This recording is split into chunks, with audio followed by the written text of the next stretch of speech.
हम लोगों ने बिहार की तरफ से भी और काउंसिल के भी एजेंडा में जो 2-3 प्रमुख बातें थी, उसमें तो एक ये था कि जो ऑनलाइन गेमिंग है जिस पर टैक्स 18% से बढ़ा के 28% किया गया है, तो ऑनलाइन गेमिंग के जैसे दूसरी ऑनलाइन सर्विसेज जो हैं, क्योंकि आजकल ऑनलाइन सर्विसेज का काफ़ी विस्तार हो गया है कि आजकल आधा से अधिक मार्केटिंग ऑनलाइन हो जाता है, तो ऑनलाइन सर्विसेज पर भी टैक्स लगे और सही ढंग से टैक्स लगे। एक तो ये निर्णय था। दूसरा जो महत्वपूर्ण हमने कहा है, सबसे महत्वपूर्ण, कि ट्रिब्यूनल का गठन नहीं हुआ है, जिसके कारण ढेर सारे मामले लंबित हैं। उससे सरकार को भी राजस्व की हानि हो रही है और दूसरे करदाताओं को भी परेशानी हो रही है।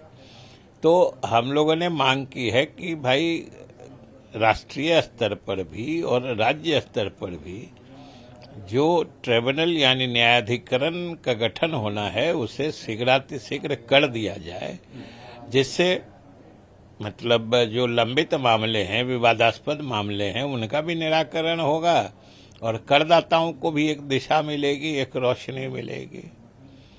और इन सब के अलावा भी हम लोगों ने कहा है कि जो टैक्स है उसका बेस बढ़ाने की संभावना की भी खोज हमेशा जारी रहनी चाहिए। इसलिए लगभग सभी इस मामले में एकमत थे कि, और ऐसे भी अमूमन जीएसटी काउंसिल में फैसले सभी सर्वसम्मति से ही होते हैं, इसलिए ये भी हुआ। और दूसरा, ऑनलाइन गेमिंग में भी हम लोगों ने कहा है कि ऑनलाइन गेम, जुआ या सट्टेबाजी जो करते हैं वो खिलाड़ी के मूल निवास की पहचान होनी चाहिए, कि अगर बिहार का आदमी कहीं बाहर से जाके कोई ऑनलाइन गेम या सट्टेबाजी करता है तो उसका पता बिहार का रजिस्टर होना चाहिए ऑनलाइन गेम में रजिस्ट्रेशन के लिए, क्योंकि जहां का पता रजिस्टर होगा उसी स्टेट को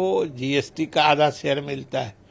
नहीं तो अगर वो जहां से खेल रहा है, कोई बिहार का आदमी दिल्ली से खेलता है, कलकत्ता से खेलता है, तो उस हालत में बिहार को राजस्व की हानि होती है। तो ये भी हमने कहा है, जो उन लोगों ने सोचा है और उस पर विचार होगा।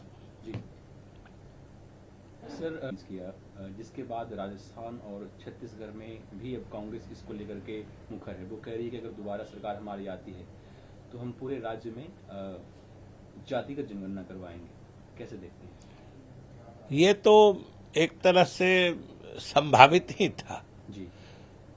हम लोगों ने जब जाति गणना के नतीजे प्रकाशित किए थे, उसी दिन हम लोगों को लग रहा था कि अब इसकी मांग सभी राज्यों से भी उठेगी और सभी राज्यों का दबाव भी केंद्र सरकार पर पड़ेगा कि केंद्र सरकार जो 2021 वाली जनगणना है, जो जनरल सेंसस है, जो 3 साल विलंब हो चुका, अभी तक कोई उसका अता पता नहीं दिख रहा है।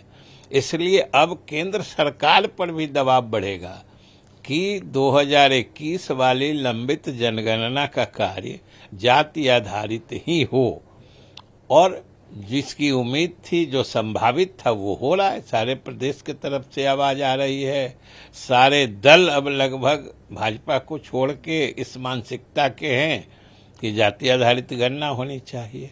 और ये कोई बुरी चीज तो रही है, वरना हर जात के लोग अपने जाति का आंकड़ा पेश करने में थोड़ा उत्साहित होकर हमेशा बढ़ा के पेश कर देते हैं।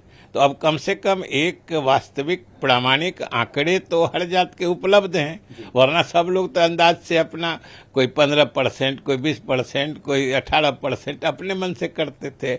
आज सबकी वास्तविक संख्या उपलब्ध है, वास्तविक प्रतिशत उनका, उसके आंकड़े उपलब्ध हैं। ये अच्छी बात है।